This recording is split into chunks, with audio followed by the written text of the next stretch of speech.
जैसा कि हम लोक प्रशासन में औपचारिक संगठन के बारे में पढ़ रहे थे, चर्चा कर रहे थे। औपचारिक संगठन यंत्रवत मशीनरी या मशीनी संगठनात्मक संरचनात्मक जो संरचना है संगठन की, औपचारिक संगठन नियमों कार्य विभाजन पर आधारित, सभी के दायित्व उत्तरदायित्व निश्चित, किसी तरह का दोहराव नहीं है एवं उस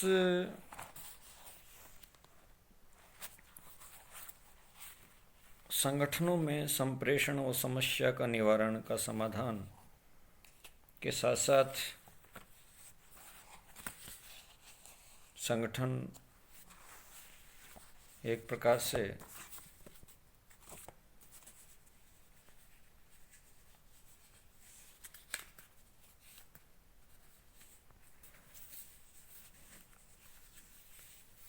अपने अपने विशेषताएं, लाभ, दोष निर्धारित किए जाते हैं। अंतिम में औपचारिक संगठन के हानि या दोष क्या क्या हो सकते हैं, उनके बारे में चर्चा करेंगे। वैज्ञानिक प्रबंधवाद के दृष्टिकोण से प्रबंध जगत में या संगठन में जो यांत्रिक दृष्टिकोण आया, उसमें व्यक्ति को मशीनरी बना दिया गया। किंतु वेस्टर्न इलेक्ट्रिक कंपनी में हॉथॉर्न जो प्रयोग हुआ, एल्टन मेयो के नेतृत्व में जो प्रयोग किया गया, उससे मानवीय संवेदनाएं क्या होती हैं, व्यक्ति किन चीज़ों से अधिक सक्रिय होता है या उनकी इच्छाएं क्या होती हैं, वो किन अवस्थाओं में ज़्यादा अधिक उत्पाद कर सकता है, न कि कठोरता से या यंत्रवत उनको चलाने से। इस दृष्टिकोण से हॉथॉर्न प्रयोग से सिद्ध हुआ कि व्यक्ति कठोरता से, प्रलोभन से कार्य नहीं करता। व्यक्ति की अपनी इच्छाएं, उसके अपने मापदंड हैं, उन पर आधारित होकर ही व्यक्ति काम करता है या उनकी इच्छाओं से कार्य अधिक उत्पाद किया जा सकता है। इस दृष्टिकोण से औपचारिक संगठन के हानि या दोष क्या क्या हो सकते हैं, आज हम चर्चा करेंगे। उसके बाद में अनौपचारिक संगठन किसे कहेंगे वो शुरू करेंगे। तो औपचारिक संगठन के दोष, पहला है मानवीय संवेदनाएं नहीं है, अर्थात यांत्रिक है।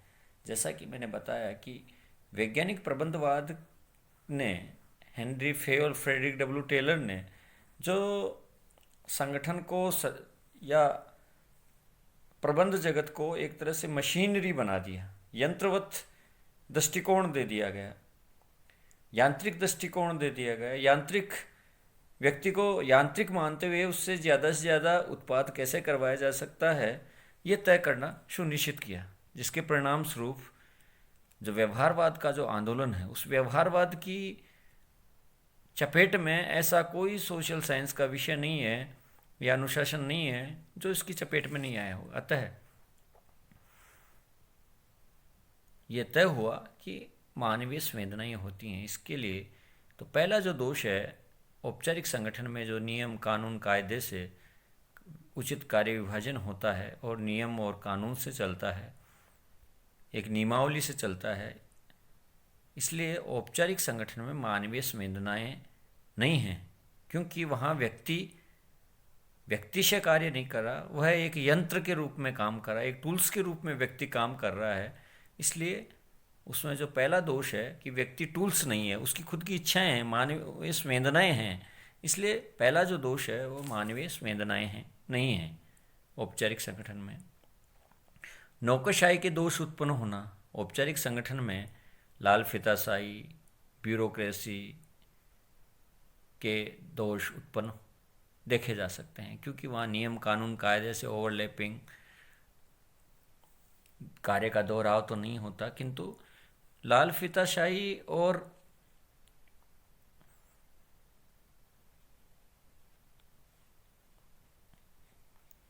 ब्यूरोक्रेसी के जो अनावश्यक रूप से विलंब के कार्य करने की जो प्रवृत्ति है वो देखी जा सकती है। इसलिए औपचारिक संगठन में नौकरशाही के दोष उत्पन्न होना पाया गया है। तीसरा है अनौपचारिक संचार प्रणाली में बाधा। औपचारिक जो संगठन है वह अनौपचारिक संचार प्रणाली में बाधा उत्पन्न करते हैं या अनौपचारिक संचार प्रणाली में औपचारिक संगठन बाधित करते हैं। चौथा है अधिकारों का स्वहित में प्रयोग। जिन कार्यों को संपन्न करने हेतु अधिकार और कार्य क्षेत्र दिया जाता है, उन अधिकार और कार्य क्षेत्रों में व्यक्ति से जो नौकरी कर रहा है या संगठन में काम कर रहा है या संगठन में मुख्य पदाधिकारी है, वह अधिकारों का स्वहित में उसका प्रयोग करने लगता है। अपने व्यक्तियों को ज़्यादा से ज़्यादा लाभ देने की स्थिति में रहने के कारण वह अधिकारी अपने अधिकारों का स्वहित में प्रयोग किया, ये प्रमुख रूप से दोष देखा जा सकता है। परिवर्तन के प्रति विशिष्ट प्रतिरोध। वर्षों से चली आ रही ब्यूरोक्रेसी, वर्षों से चला आ रहा संगठन, उसमें पुराने व्यक्ति जो नए नवाचार होते हैं उसके विरोध में खड़े हो जाते हैं। इसलिए नवाचार और नया परिवर्तन के प्रति पुराने लोग जो वर्षों से चले आ रहे हैं वो प्रतिरोध करते हैं। इसलिए औपचारिक संगठन में देखा जाता है कि परिवर्तन के प्रति विशिष्ट प्रतिरोध रखते हैं। अगला है समन्वय की समस्या। औपचारिक संगठन में अपने अपने व्यक्ति अपने अपने टेबल पर काम करता है और जय हिंद करता है। इस दृष्टिकोण से उनमें जो समन्वय होना चाहिए, संगठन में भावनात्मक संबंध नहीं होकर यांत्रिक संबंध है, मानवीय संबंध नहीं होकर एक तरह से यांत्रिक संबंध है एक दूसरे के, इसलिए वह समन्वय नहीं करते और न समन्वय से कार्य संपन्न करते। इसलिए औपचारिक संगठन में समन्वय की समस्या बनी रहती है। सातवां है विशिष्टता के कारण कार्मिकों का दृष्टिकोण संकुचित। कार्य की प्रवृत्ति या कार्य करने वाले कार्मिक का जो दृष्टिकोण है वह विशिष्टता के कारण, कि वो दुनिया से छटे हुए चयनित व्यक्ति संगठन में, प्रबंध जगत में, सरकारी कार्यालयों में कार्य कर रहे हैं, तो वो आम व्यक्ति से बड़े विशिष्ट हैं। इस कारण उन कार्मिकों का जो दृष्टिकोण है वो आम जनता के प्रति संकुचित दृष्टिकोण है, बड़ा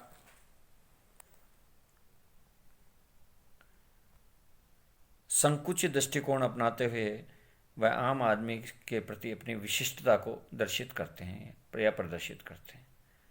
इस प्रकार से ये औपचारिक संगठन का पूर्व हमने लाभ, विशेषताएं क्या हैं और ये अंत में हानि या दोष पढ़ा।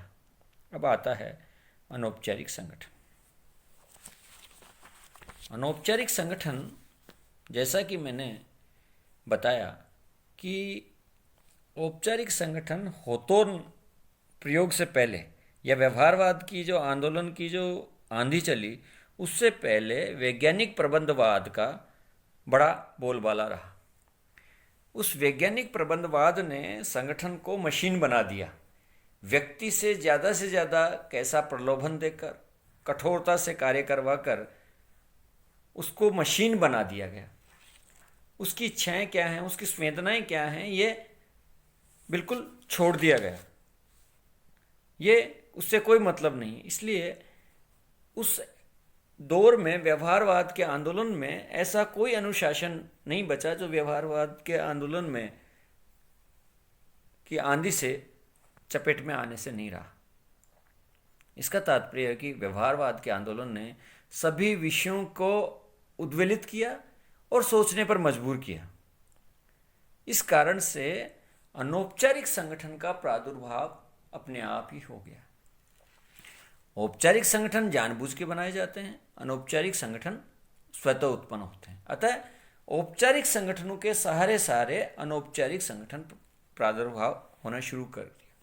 स्वहितों के लिए जो अपने अधिकारों, उस मानवीय संवेदनाओं की कमी होने के कारण उन व्यक्तियों के खुद के क्या कार्य अवस्थाएं हैं, क्या इच्छाएं हैं, इस दृष्टिकोण से उन्होंने अनौपचारिक संगठन धीरे धीरे अपने आप ही उत्पन्न होने लगे। इसलिए अनौपचारिक संगठन किसे कहेंगे, इसके बारे में बर्नार्ड ने बताया है कि एक संगठन उस समय अनौपचारिक माना जाता है जबकि अंतः व्यक्तिगत संबंधों का समूह अनजाने में संयुक्त उद्देश्य के लिए स्थापित हो जाता है। इसका तात्पर्य है कि एक संगठन उस समय अनौपचारिक माना गया है जब अंतः व्यक्तिगत संबंधों का एक समूह अनजाने में संयुक्त उद्देश्य के लिए स्थापित हो जाता है। 5 व्यक्ति कार्यालय से निकलकर चाय पीने जाते हैं, वो उनका एक अनौपचारिक समूह हो गया, अनौपचारिक एक संगठन हो गया। इसलिए एक संगठन उस समय अनौपचारिक माना गया जब अंतः व्यक्तिगत संबंधों का समूह अनजाने में संयुक्त उद्देश्य के लिए, उनका निहित उद्देश्य होता है, वांछित उद्देश्य होता है, उसके लिए स्थापित हो जाता है। और वो एक तरह की विचार, एक तरह के लोग, जैसे चाय पीने वाले लोग हैं, कुछ लोग बाहर जाते हैं कार्यालय से, तो वो एक अनौपचारिक समूह हो गया। ऐसे ही अनौपचारिक संगठन का प्रादुर्भाव होता है। जोसेफ एल मैसी ने बताया, अनौपचारिक संगठन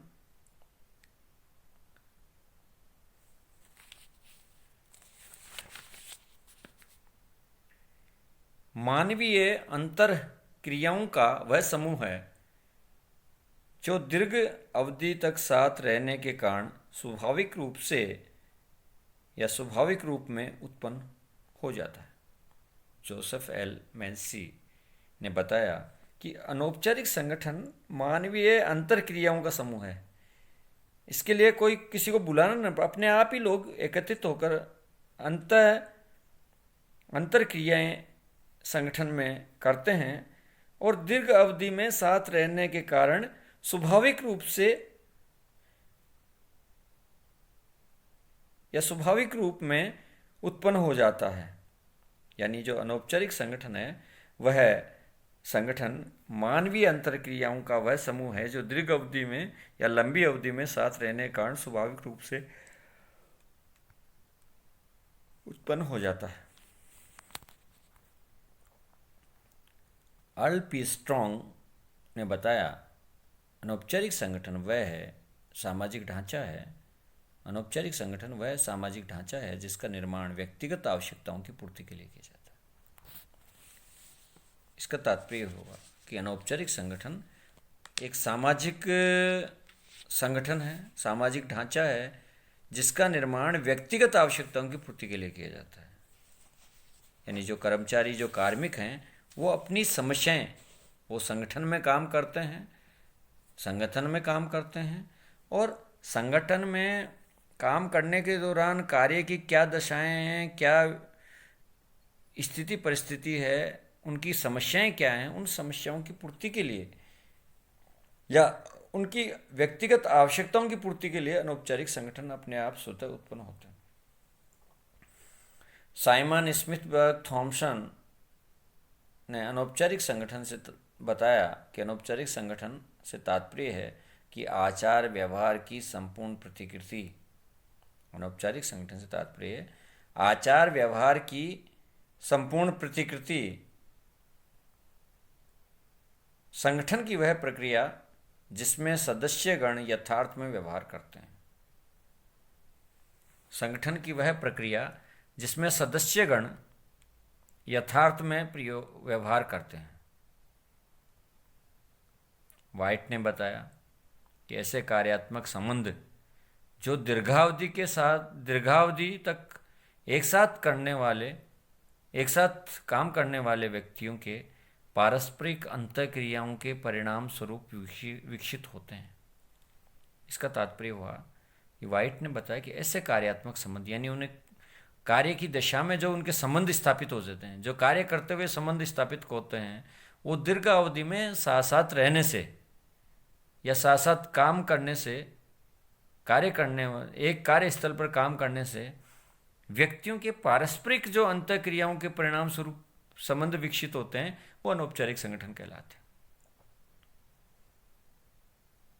अलग अलग जगह अलग अलग लोग बैठ के काम करते हैं या अलग अलग जगह लोग बैठे रहते हैं, वो एक अनौपचारिक समूह है। उस अनौपचारिक समूह में जो संबंध उत्पन्न होते हैं साथ साथ काम करते हुए, और बड़ी लंबी अवधि तक वो साथ साथ काम करने वाले व्यक्ति पारस्परिक अंतःक्रियाओं के परिणाम स्वरूप ये संबंध विकसित होते हैं, उन्हें अनौपचारिक संगठन कहा जाता है। अनौपचारिक संगठन के लक्षण या विशेषताएं। पहला है, यह स्वतः निर्माण होता है। इसको जानबूझ के नहीं बनाया जाता, यह स्वतः निर्माण होता है।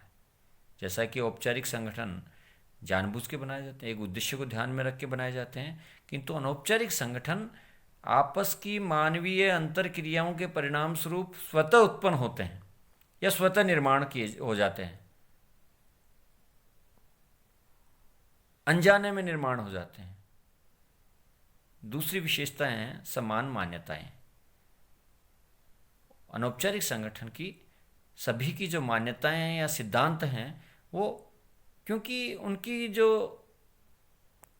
वो प्रादुर्भाव है वो किसी अनौपचारिक समस्याओं के या अंतर व्यक्तिगत समस्याओं को ध्यान में रखते हुए या आवश्यकताओं को ध्यान में रखकर किया गया है, इसलिए उनकी समान मान्यताएं होती हैं। तीसरा है अनौपचारिक नियम। औपचारिक में नियम, उपनियम, कानून के आधार पर या नियमावली के आधार पर संगठन काम करता है, किंतु अनौपचारिक संगठन में अनौपचारिक नियम हैं। किसी का कठोरता से या नियमों के अनुसार ही कार्य हो या कानून के अनुसार कार्य हो, ऐसा अनौपचारिक संगठनों में नहीं दिया जाता। इसलिए इनके नियम भी अनौपचारिक के रूप में व्यावहारिक नियम के आधार पर कार्य करते हैं। चौथा है प्रबंधकीय पदानुक्रम। जैसा कि प्रशासकीय हायरार्की है, प्रशासकीय पदानुक्रम है, उस आधार पर अनौपचारिक संगठन में प्रबंधकीय पदानुक्रम है। यानी प्रबंधात्मक जो व्यवस्थात्मक जो पदानुक्रम है वह अनौपचारिक संगठनों में भी देखने को मिलता है।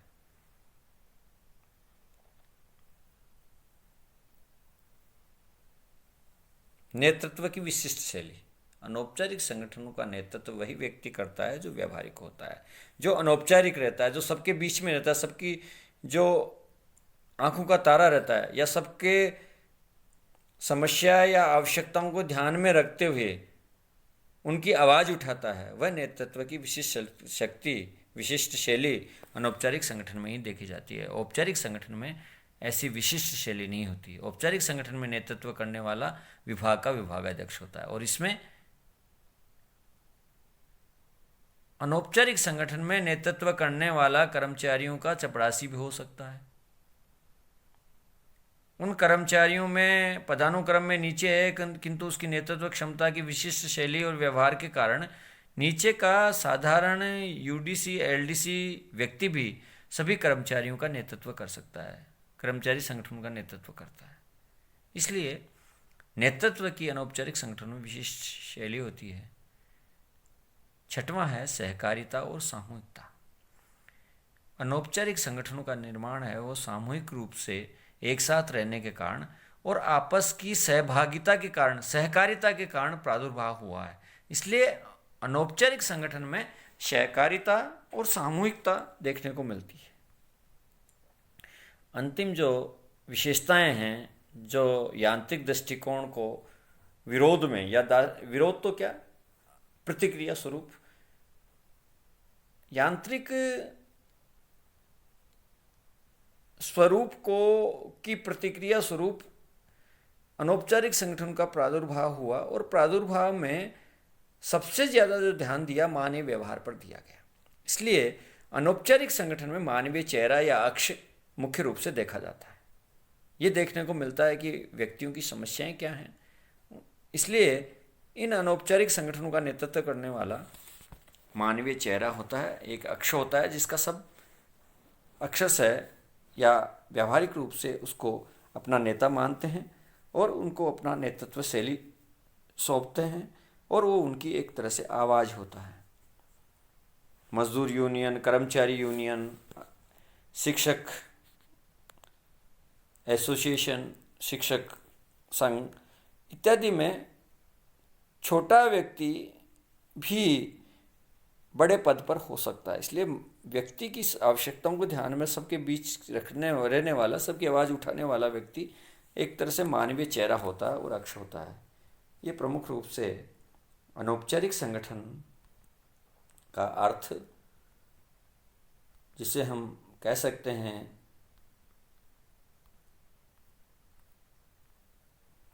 वाइट की परिभाषा से, ऐसे कार्यात्मक संबंध जो दीर्घावधि तक एक साथ काम करने वाले व्यक्तियों के पारस्परिक अंतःक्रियाओं के परिणाम स्वरूप विकसित होते हैं। यानी ऐसे कार्यात्मक संबंध जो लंबी अवधि में काम करने वाले, साथ रहते हुए पारस्परिक अंतःक्रियाओं के परिणाम स्वरूप आपस की जो अंतःक्रियाएं हैं, आपस की सोच विचार की जो प्रक्रिया चलती है व्यक्ति में, क्योंकि व्यक्ति बुद्धिजीवी है और अंतःक्रिया का होना स्वाभाविक है, इसलिए परिणाम स्वरूप इसने अंतःक्रियाओं के परिणाम स्वरूप जो अनौपचारिक संगठन, जो अलिखित हैं अनौपचारिक संगठन, वो इन मानवीय पारस्परिक अंतःक्रियाओं के परिणाम स्वरूप ही अनौपचारिक संगठन का प्रादुर्भाव हुआ, जिसकी विशेषताओं में हमने पढ़ा। स्वतः निर्माण होता है इनका, समान मान्यताएं हैं, अनौपचारिक नियम हैं, प्रबंध के पदानुक्रम है, नेतृत्व की विशिष्ट शैली है, सहकारिता और सामूहिकता देखने को मिलती है, और इनमें मानवीय चेहरा या अक्ष मुख्यतः दिखाई देता है। इसलिए आज के लिए इतना ही। धन्यवाद।